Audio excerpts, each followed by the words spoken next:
Crowds gathered in Hermosa this month to celebrate the birthday of one of its most famous neighbors, Walt Disney. The man who built one of the most successful entertainment companies on Earth was born in Chicago on December 5th, 1901.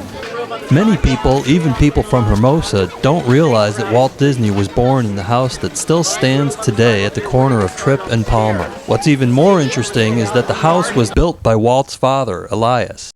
We found out that Elias Disney, his father, built the home with his own two hands, and that his mother was the architect, and that she actually drew the plans, which is pretty amazing.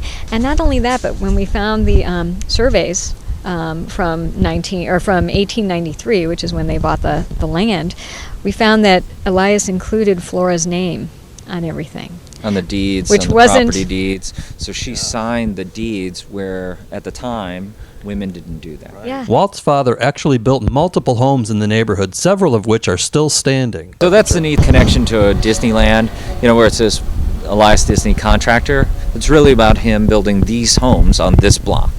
That's why it says contractor on his window in Main Street, Disneyland. Happy birthday to you. Happy birthday, dear Walt. The crowd sang happy birthday to Walt and enjoyed a slice of birthday cake.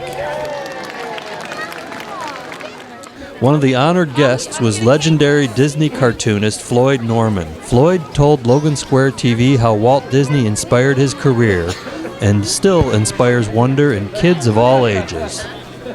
Like most kids, I fell in love with Disney cartoons as a kid. I read Disney comic books, storybooks, and I watched Disney movies.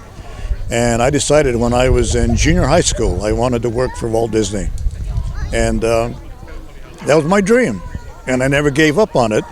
So when I graduated from high school, I headed down to Burbank and applied for a job at the Disney studio.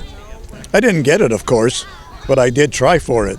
Years later, I did get a job. I got hired by Disney, and I've been there many, many years. I don't even know the number of years. I've been there a long time. We do have a lot of people who you might say are almost the age of grandparents who are still really kids at heart because they love Disney and they collect Disney stuff. They have more toys than kids have sometimes because they're just in love with all this Disney stuff. While there are plans to restore the house to its early 20th century form, the Walt Disney birthplace has also designed an arts curriculum for children in Hermosa. Well, the concept was we wanted this to live on, and we see this house as a symbol.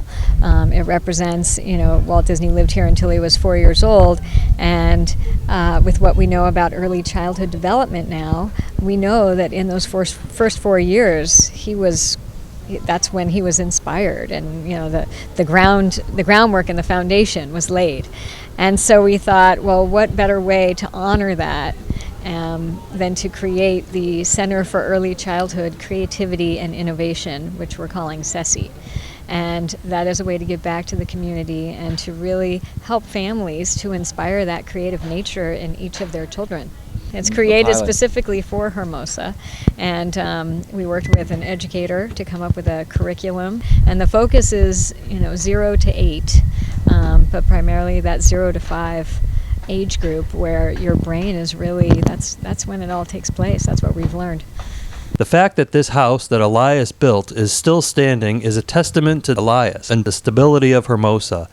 The fact that Walt came from this area is a reminder to all people, young and old, to dream big and follow their dreams. Even though it was 115 years ago, the situation really hadn't changed, right? It was a working class community, immigrant community then.